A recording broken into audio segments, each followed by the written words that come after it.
घमण्ड, गर्व, हामीमा गर्व गर्न योग्य के कुरा छ अथवा तपाईले गर्व गर्न योग्य कुरा तपाईको जीवनमा के छ? जब हामी पौलले कोरिन्थीलाई लेखेको पत्र हेर्छौं, पहिलो कोरिन्थी 1:31 मा पौलले यसरी लेखेका छन्, यसैले लेखिएको छ, गर्व गर्नेले परम प्रभुमा नै गर्व गरोस्। आजको संसारमा मानिसहरू आफ्ना सम्पत्ति, शिक्षा, रूप र उपलब्धिमा गर्व गर्छन्, घमण्ड गर्छन्। तर बाइबलले हामीलाई फरक दृष्टिकोणबाट यो घमण्ड अनि गर्वको कुरा सिकाउँछ।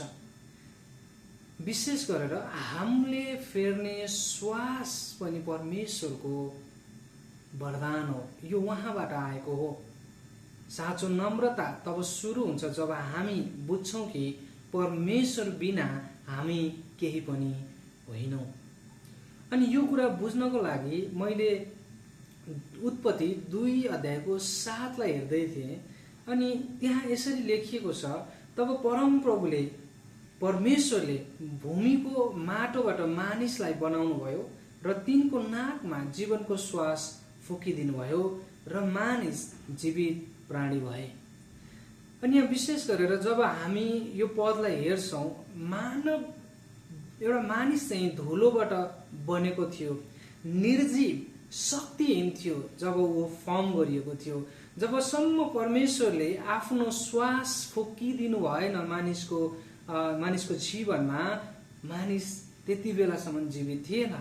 अनि त्यो परमेश्वरको श्वासले नै मानिसलाई चाहिँ के बनाएको छ? जीवित बनाएको छ। नत्र भने त्योभन्दा अगाडिसम्म मानिसको एउटा बडी चाहिँ धुलोबाट बनाइएको भए तापनि त्यसमा चाहिँ के थिएन? जीवन थिएन। जब परमेश्वरले त्यो श्वास मानिसको जीवनमा फुकिदिनु भयो, तब मात्र मानिसको चाहिँ अस्तित्व भयो, वो जीवित प्राणी भयो। आज हामीले लिने प्रत्येक श्वास पनि आज परमेश्वरको उपहार हो। तपाईले अहिले फेरिरहनु भएको श्वास पनि परमेश्वरको उपहार हो। यदि कसैले केही सेकेन्डका लागि हाम्रो श्वास रोकिदियो भने हाम्रो जीवन समाप्त हुन्छ। हाम्रो जीवन समाप्त भइसकेपछि अथवा कसैले हाम्रो घाँटी अठ्याइदियो केही समयलाई भने हाम्रो जीवनको अन्त्य हुन सक्छ। अनि हामी उठेर फर्केर त्यो व्यक्तिलाई भन्न पनि सक्दैनौं कि तिमीले मेरो घाँटी चाहिँ किन समात्यौ भनेर। हामीसँग शक्ति नै छैन, हामीसँग केही कुरा नै छैन। यसले के देखाउँछ कि हाम्रो जीवन चाहिँ के छ भन्दाखेरि कमजोर छ। हामी चाहिँ कसैमा निर्भर हुनुपर्छ र पूर्ण रूपमा चाहिँ हाम्रो जीवन चाहिँ विशेष गरेर परमेश्वरको दयामा चाहिँ टिकेको छ।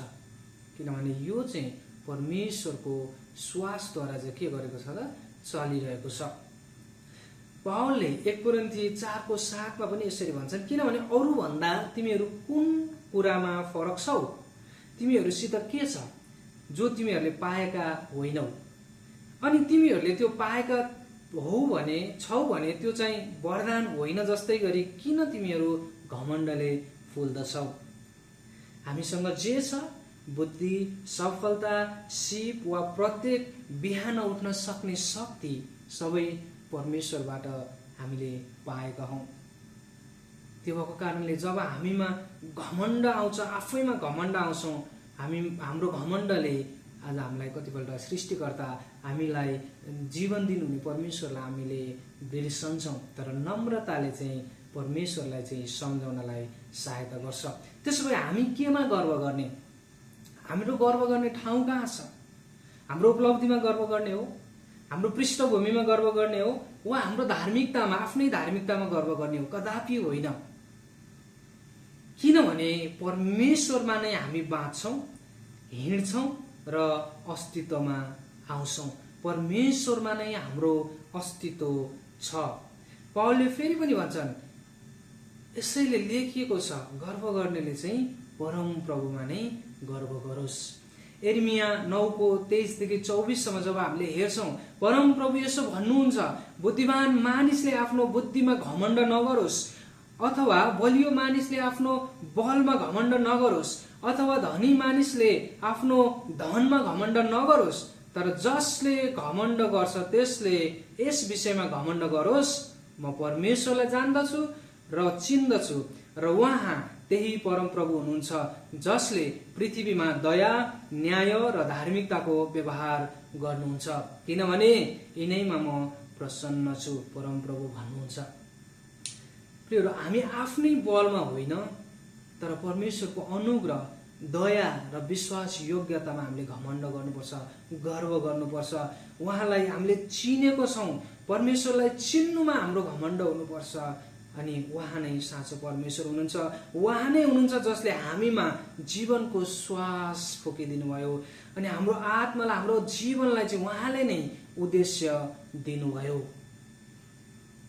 अनि पुरानो करारमा अय्युबले पनि यो कुरा भन्छन्, किनभने परमेश्वरका आत्माले मलाई सृष्टि गर्नुभयो, सृजना गर्नुभयो र सर्वशक्तिमानको श्वासले मलाई जीवन दिन्छ।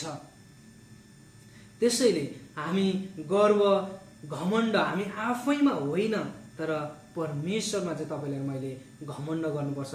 परमेश्वरमा चाहिँ तपाईँको मेरो घमण्ड हुनुपर्छ, किनकि हरेक पल परमेश्वरको उपहार हो। हाम्रो जीवनको हरेक पल चाहिँ परमेश्वरको उपहार हो र अहिले तपाईँको मुटुको धड्कन, त्यो धड्कन पनि उहाँको अनुग्रहको सम्झना हो। त्यो कारणले आज तपाईँले र मैले चाहिँ यदि हामी गर्व गर्छौँ, यदि घमण्ड गर्छौँ भने चाहिँ तपाईँले र मैले परमप्रभुमा चाहिँ घमण्ड गर्नु पर्यो। तपाईँले र मैले चाहिँ परमप्रभुलाई चिनेको कारण हामी घमण्ड गर्नु पर्यो। म चिन्छु परमेश्वरलाई भनेर घमण्ड गर्नुपर्छ। अनि यो कुरा चाहिँ आज तपाईँको र मेरो जीवनमा, हामी क्रिस्चियन जीवनमा चाहिँ जीवनभरि नै हामीले यसलाई प्रयोगमा ल्याउनुपर्छ कि परमेश्वर बिना हाम्रो अस्तित्व छैन। किनभने हामीले अहिले फेरिरहेको श्वास पनि यो परमेश्वरकै देन हो। यदि यो परमेश्वरको देन हो भने हाम्रो सम्पूर्ण जीवनै परमेश्वरको देन हो। यदि यो श्वास छैन भने हाम्रो जीवनको कुनै पनि अस्तित्व हुँदैन। त्यही भएर आज तपाईँ अनि मलाई वचनले यही उत्साह दिन्छ कि आज तपाईँ र म चाहिँ परमेश्वरको अनुग्रहमा मात्र बाँच्न सक्छौँ र हामीले चाहिँ घमण्ड, गर्व चाहिँ परमेश्वरमा गर्नुपर्छ। आमेन।